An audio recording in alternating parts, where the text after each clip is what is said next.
menjawab tantangan dalam era globalisasi, pada tahun 1997, FMIPA Universitas Negeri Malang mendirikan jurusan S1 Kimia. Memiliki program studi kimia dan pendidikan kimia yang salah satunya adalah program studi S1 Kimia. Program studi S1 Kimia bertekad untuk menghasilkan lulusan sarjana kimia yang cerdas, religius, berakhlak mulia, mandiri, dan mampu berkembang secara profesional. Lingkungan yang asri dan kondusif sangat mendukung untuk kegiatan belajar mengajar mahasiswa dan tenaga pengajar.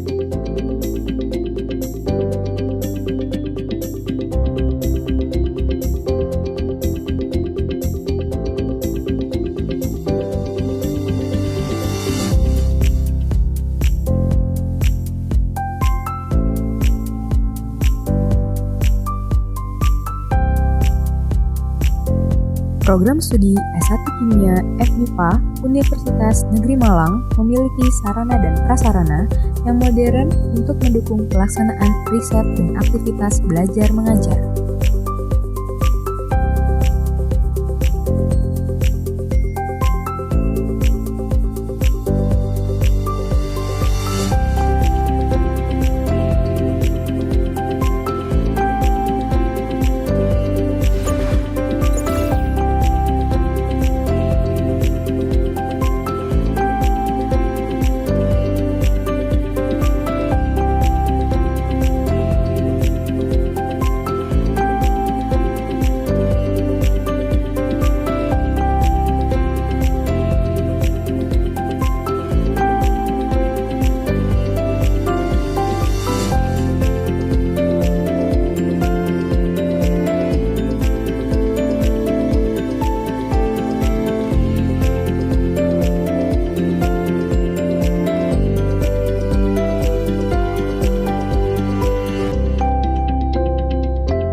tingkat nasional maupun internasional dijalin sebagai pengabdian kepada masyarakat yang diselenggarakan secara rutin dan berkala sebagai bentuk realisasi dari Tridharma perguruan tinggi.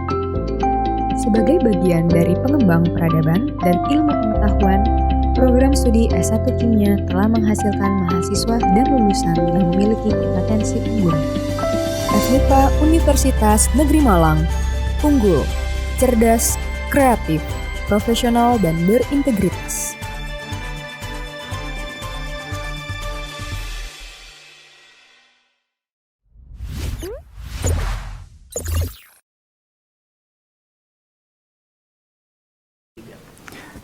Bismillahirrahmanirrahim. Assalamualaikum warahmatullahi wabarakatuh. Selamat datang mahasiswa baru jurusan Kimia FMIPA Universitas Negeri Malang, baik itu S1, S2 maupun S3. Nah, Anda tidak salah masuk jurusan Kimia FMIPA Universitas Negeri Malang karena visi dari jurusan Kimia adalah kita menjadi jurusan yang unggul dan menjadi rujukan dalam pelaksanaan Tridharma perguruan tinggi, yakni pendidikan, penelitian, dan pengabdian masyarakat. Nah, pada tahun ini mahasiswa baru yang masuk jurusan kimia itu cukup banyak dan kita memang termasuk universitas yang cukup besar di Indonesia. Staf pendidikan, staf pengajar di jurusan kimia itu cukup mumpuni. Kalau kita lihat di dalam buku pedoman akademik itu dosen yang lulusan S3 di kimia itu ada 29 dari 44 dari seluruh dosen di jurusan kimia ini sekitar 66% itu sudah bergelar doktor. Nah, ini kalau kita bandingkan dengan jurusan-jurusan yang lain, saya yakin bahwa jurusan kimia termasuk yang unggul dari sisi sumber daya manusianya.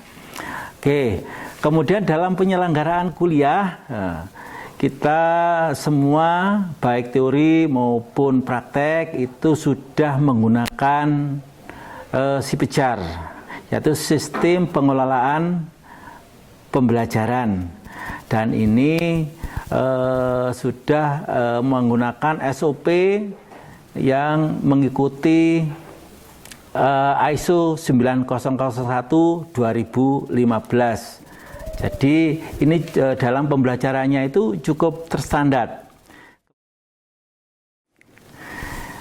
Dalam penyelenggaraan kuliah, ketika ini normal, semuanya dilakukan secara offline atau luring. Tetapi saat ini ketika terjadi pandemi COVID, kita melaksanakan itu ada yang luring dan ada yang daring. Untuk yang praktikum itu akan dilaksanakan secara luring, dan sedangkan untuk yang teori semuanya itu dilaksanakan secara daring, dan itu semuanya nanti itu dikelola dengan menggunakan sistem SIPEJAR, yaitu sistem pengelolaan pembelajaran yang ini sudah dikelola secara terpusat oleh UM. Di dalam jurusan ini kita itu ada 7 KBK.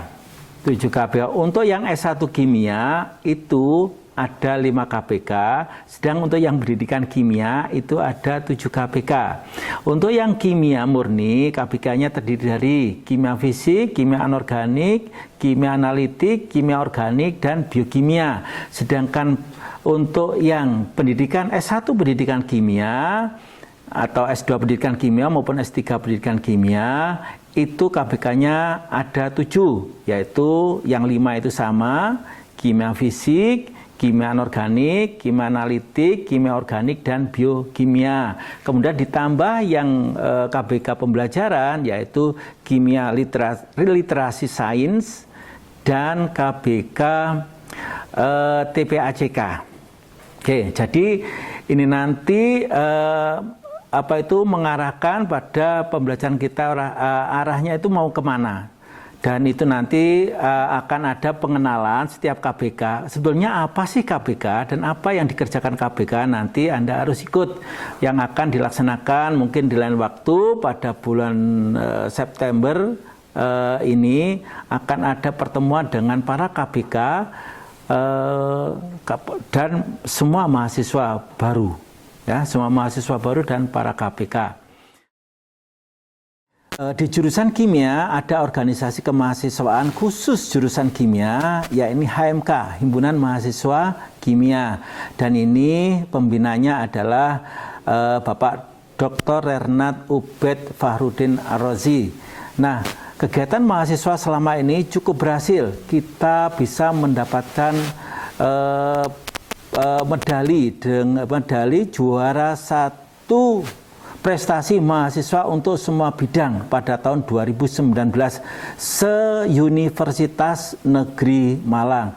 Dan harapan saya Anda nanti juga bisa ikut kegiatan ini sehingga bahwa Anda dalam kuliah itu tidak hanya masalah akademik jadi mahasiswa kupu-kupu saja, kuliah pulang, tetapi juga perlu menambah dengan kegiatan-kegiatan akademik yang lain. Sebagai misal, ikut program kreativitas mahasiswa secara nasional, ikut summer camp ke luar negeri, ikut PKL ke luar negeri, dan kebetulan jurusan kimia sudah memiliki MOU dengan beberapa perguruan tinggi di luar negeri seperti SUT, PSU untuk di Thailand, kemudian di Malaysia itu dengan University Malaya Malaysia, dengan University Teknologi Malaysia, dan lain-lain. Nah, saya berharap bahwa Anda semua nanti itu bisa aktif dan itu akan memberikan bekal pada Anda sehingga nanti Anda bisa berkarir dengan masa depan yang lebih baik. Terima kasih, demikian yang bisa saya sampaikan. Billahi taufiq wal hidayah. Wassalamualaikum warahmatullahi wabarakatuh.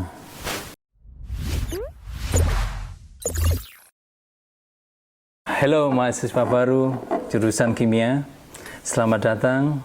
Assalamualaikum warahmatullahi wabarakatuh. Perkenalkan, nama saya Anugrah Riki Wijaya selaku Sekretaris Jurusan Kimia. Sukses kuliah di jurusan kimia, mahasiswa S1 bisa dikatakan sukses bila bisa lulus tepat waktu 3,5 atau 4 tahun dengan IPK di atas 3 dan lulus semua mata kuliah dengan minimal 146 SKS. Agar bisa lulus tepat waktu, yang pertama, perencanaan pengambilan mata kuliah bisa dilihat di kurikulum S1 Pendidikan Kimia dan S1 Kimia tahun 2020 dengan Bapak Ibu dosen sebagai penasehat akademik. Setiap mahasiswa akan dibimbing oleh dosen penasihat akademik yang memiliki peran apabila mahasiswa mengalami masalah kependidikan maupun non-kependidikan, bisa konsultasi dan ikut memecahkan masalah.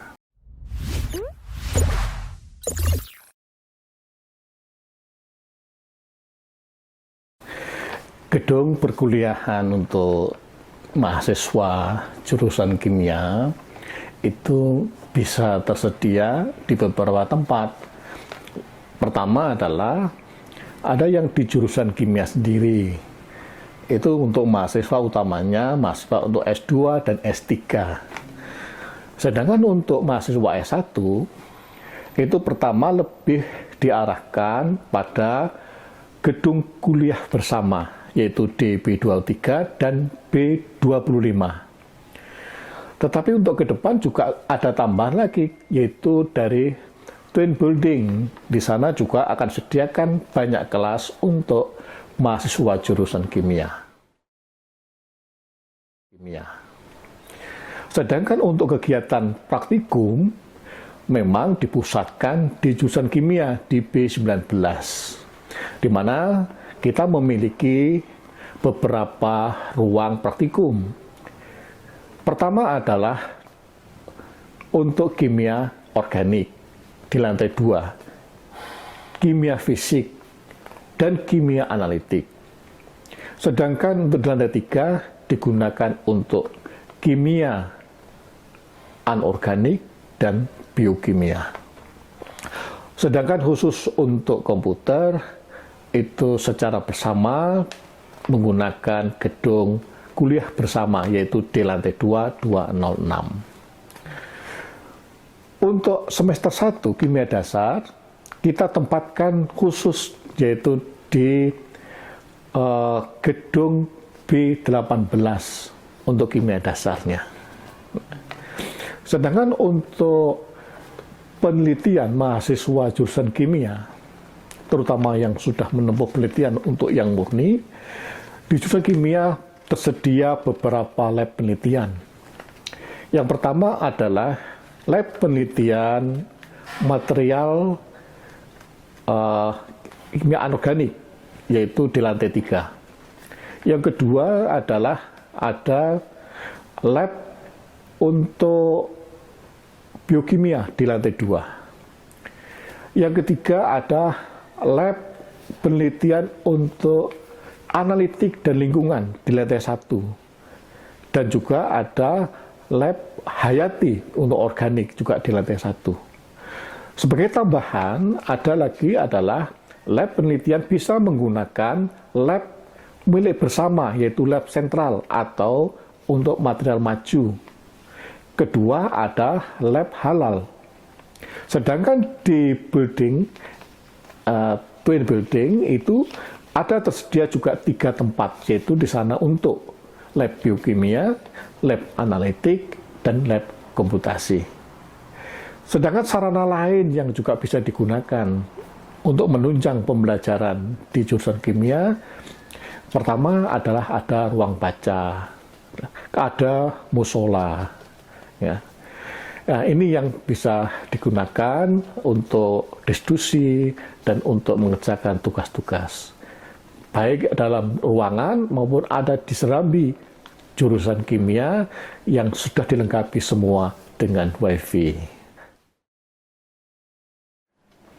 Ada hal yang sangat menarik di dalam jurusan kimia nanti yang perlu diketahui oleh adik-adik mahasiswa, itu adalah bahwa di jurusan kimia instrumen yang dimiliki sudah cukup lengkap, sehingga sangat mendukung sekali untuk kegiatan perkuliahan praktikum maupun untuk penelitian. Contohnya dimiliki langsung oleh jurusan kimia, ada instrumen AS, ada GC, ada HPLC, dan instrumen-instrumen pendukung lain, misalnya adalah ada UV-Vis dan Spetonik, baik yang 20 maupun terbaru adalah Spetonik 21. Sedangkan untuk mendukung penelitian lanjutan itu kita boleh memanfaatkan yang dimiliki oleh material maju, yaitu lab sentral. Di sana ada FTIR, ada GCMS, ada X-ray, ya kan, dan lain-lain.